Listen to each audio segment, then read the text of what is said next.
everybody, it's me, GhostCritic, and welcome to another episode of the Deluxe edition, where I am kind of showcasing some of my favourite oversized collections, hardback omnibuses that are on my shelves. The first one I did was Deadly Class, so if you haven't watched that yet, go check that out. This week, as you can see from the title, one of my favourite image books that have come out in the last few years, which seems to have been taking a huge hiatus. It is Five Ghosts. Written by Frank Barbiere, art by Chris Mooneyham, and art by Lauren Affey. Gorgeous book. Really excited when this originally came out back in 2013 in single issues. I don't normally double dip on books that I've already picked up in singles. Obviously, did with Deadly Class. I did it again with Five Ghosts. I'm looking at other ones, but just really wanted to have this in a nice collected hardback edition because it was one of my favourite image books. Originally came out in March of 2013 and was meant to be just solicited as a 5-issue mini-series, but it got such great praise, obviously sold a lot, that Mooneyham and Barbiere just decided to keep going with it, and it lasted 17 issues, wrapped up a third arc where they said they were taking a hiatus. That was in 2015, I think it was about July, August time. We've not seen anything from Five Ghosts since, unfortunately.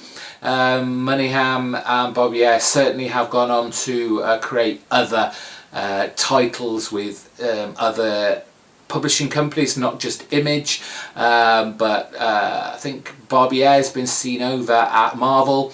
He's doing some stuff with, it's either, I think it's Aftershock or it might be Black Mask, not sure. We've got him over there, but we're talking about Five Ghosts. And it's a great concept. It's a very kind of pulp boys' adventure story, which just really exuded this kind of atmosphere inside. The idea of the story is our main character, which you see on the front here, Fabien. He has this kind of dreamstone that's embedded in his chest, and within this dreamstone is that, I guess, the kind of spirits of 5 literary characters. I could probably just about see them at the bottom. You'll see it better when I show a much closer shot of this, but you have all of them down here. You've got the kind of samurai warrior, you have this kind of a Robin Hood type character, there's a vampire, potentially Dracula, you've got Merlin the magician, and Sherlock Holmes as the kind of detective, and he can draw on these spirits' skill sets, shall we say. So obviously Sherlock Holmes, master detective, Merlin can do a little bit of magic, the archer, the kind of Robin Hood, clearly very good at drawing a bow and shooting an arrow and the like, and obviously the samurai, the sword play that goes on, and then the darkest side, which gets used a lot in the story, which he tries not to use so much because it seems of all these spirits, the Dracula character, the vampire character, clearly an evil kind of literary character that we know, especially from like Bram Stoker. The vampire character seems to want to take over and stay within kind of Fabian's body as the predominant force moving Fabian.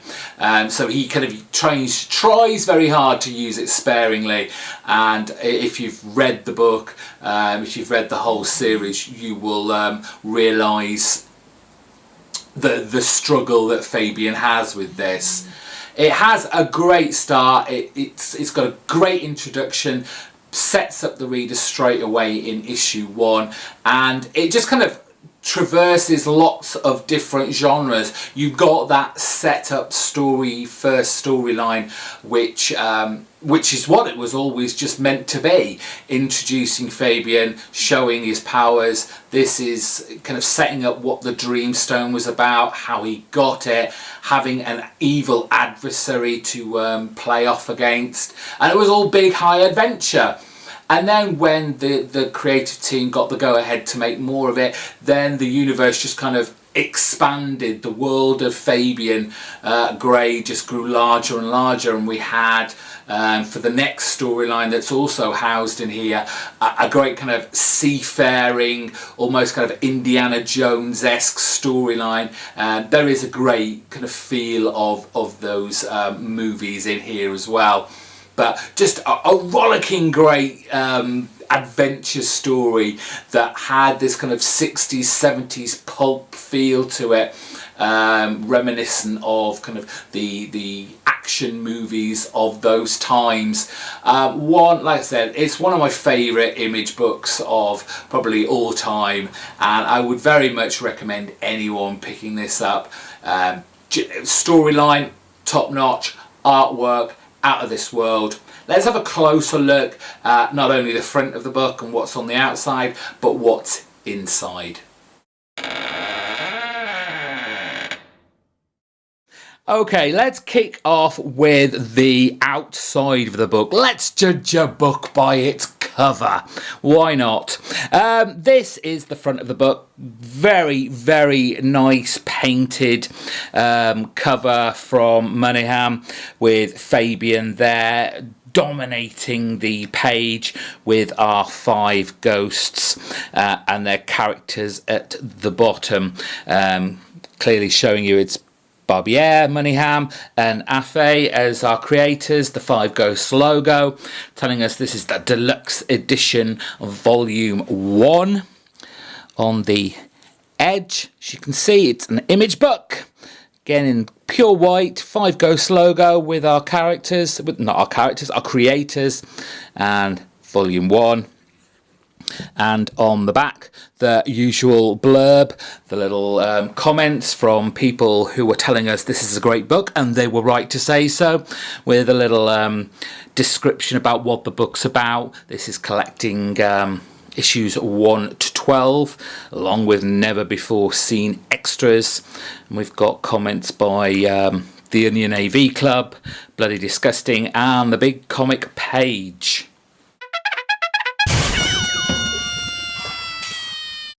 So the question on a few people's minds may be, does this book fall flat as you read it? It's time for In the Gutter. This, along with many of the Image books, they're very well bound, as you can see, probably just from the edge there. It's got a nice sturdy binding there, which keeps all the pages nicely intact. But unfortunately, as with a lot of these, when you actually open it, although it does stay flat, you do lose a lot of guttering. And as you will see when I go through the kind of art on my favourite pages, a lot of the double page spreads that are glorious to look at, they lose a lot of its impact and a lot of its gorgeous art because it won't fall flat and stay flat, and this gutter loss, which unfortunately we have to live with.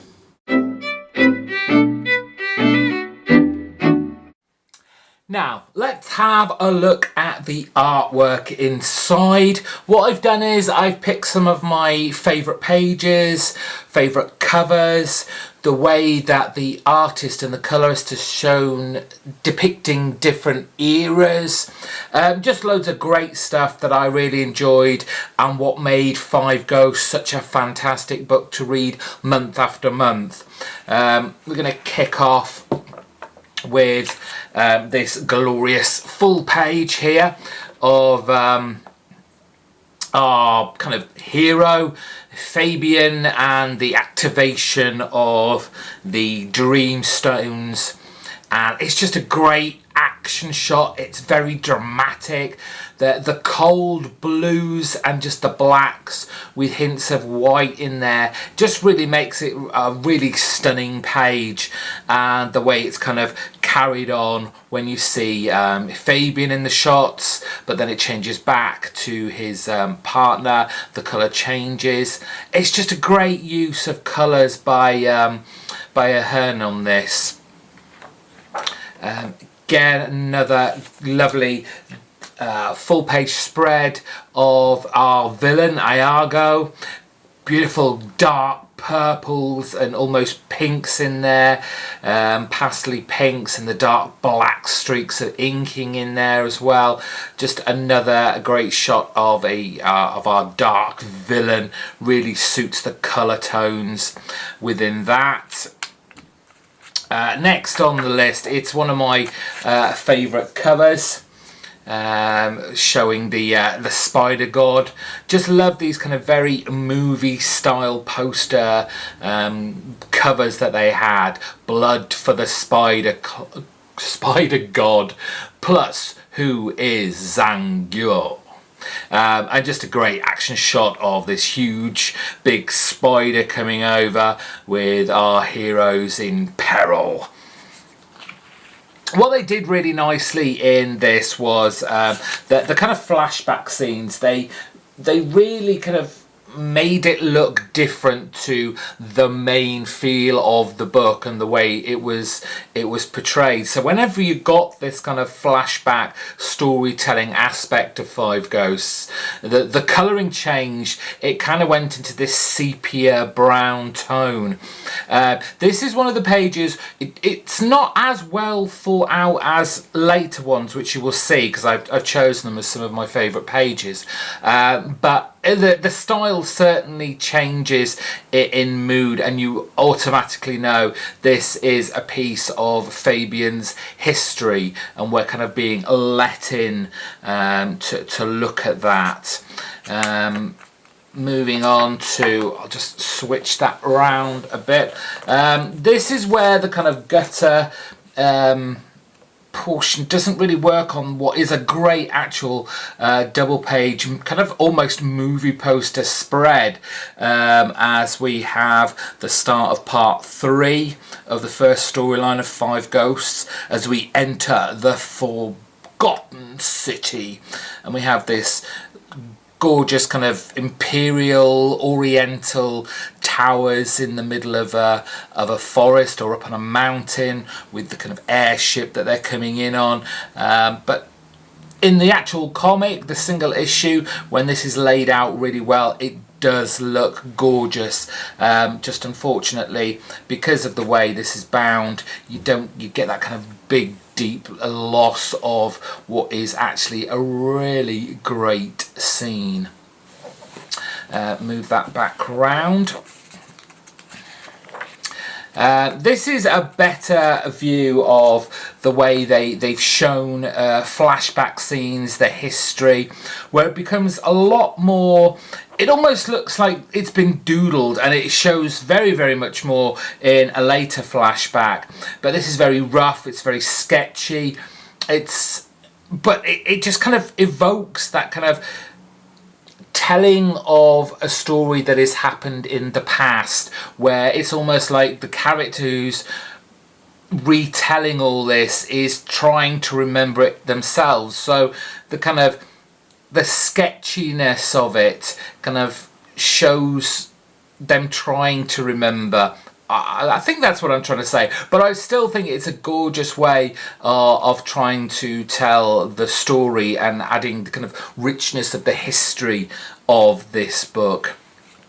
Moving on to just another great cover, using, you know, we've always got this idea of the 5 ghosts, and these are the five skulls of each of the 5 ghosts that reside in Fabian.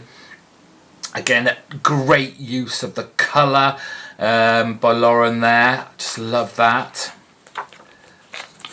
More delicious artwork from Chris Mooneyham. Great shot of Fabian and all of the ghosts that he's kind of pulling on their power in the end of an action-packed issue. Just love the dynamics of this page, with the rain pouring down, the kind of black blotches that kind of surround the faces as if they're kind of unearthly creatures, which they clearly are. The grim determination on Fabian's face, just a fantastic shot. Now this is another of the flashbacks, and this is one of the flashbacks that I think worked really well. Again, it's drawing back on those last two kind of flashbacks where you have that kind of sepia tone to it, but you've also got that sketchiness of the pencils of Chris Mooneyham on this that is just lovely, gorgeous, and a great, like I say, it's a great juxtaposition to the very bright dynamic colours of the main storyline, and just adds a kind of authenticity to the history of Fabian and all the characters he meets in the past that kind of come to him in his future there, but in our present day.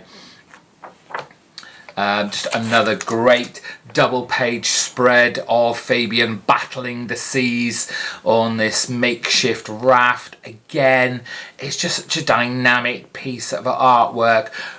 One man against the elements, using kind of little nod to him using one of his powers. That's obviously Sherlock Holmes, because you can see the deerstalker peaked hat there, and him spotting where he needs to be going. Another great shot. Again, with the covers, this great pulpy feel to them. Fabian versus Caliban to the death. It really does invoke that kind of 70s action boys adventure movies of the 60s and the 70s that were very popular in kind of Saturday morning cinemas for kids to just go on and have big adventures after they've piled out of the cinema into the bright lights of wherever they're living, and just reenacting what they've seen. Just reminds me of those kind of movies of those days. And finally, I just wanted to show this again. It's a shame about the gutter, we lose a little bit there, but it's just such a great picture of Fabian versus Caliban, fighting to the death, very bloody, very visceral, very kind of terrifying in some respects, and just the colours that emote so much of the mood and the violence and the anger. This book just exuded so much atmosphere in page after page, and it's no small part from both of the artists on this book. Just a great thing to behold.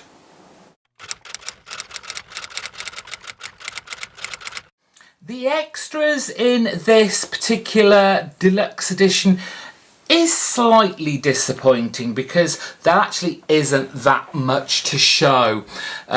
We have a couple of concept pages, pencil work for one of the interior pages, but I mean, it looks fantastic. Some kind of poster, almost advertisement type. Again, going back to that kind of 60s and 70s kind of movie poster type art, which looks great, and it just kind of is reminiscent of that time. And then there's the full advertisement after, you know, playing around with various kind of versions of it. They ended up with showing that. Showing it's obviously coming out in March 2013, an original literary pulp adventure, and showing all these characters with our main guy Fabian down there. Intriguing concept. Over here we've got some cover concepts, rough sketches, then Lauren Affey's art colours there, showing off her great art and colouring there. Again, some more character concepts, including kind of like the vampire that's part of the 5 ghosts. We've got some shots of the archer, the detective Sherlock Holmes, Fabian obviously there. Some more sketches of other characters that are shown in the first 12 issues. And that was it, which was unfortunate because, you know, you wanna get a little bit more in depth on these deluxe ones if you're gonna go and spend a little bit of extra money on this, especially if you've already bought the singles. You want something else, something a bit more meaty than that. But still, it was nice to see those little things. One of those things that I probably should have shown in the first one that I did of this with Deadly Class was show the comparison between these deluxe versions, if only in size, to that of its original kind of single issue comparison. So this is actually not that great a comparison, given that Deadly Class that I showed last time when I did my last video of these is a lot bigger, and you would have seen the difference between them. With this one, with 5 Ghosts, it isn't that much bigger. If you look, it's only really just a little bit bigger. If we look at the page, it's just that little bit wider and that little bit taller. But it still makes your comic that much bigger. You get a lot much more detail in this deluxe issue.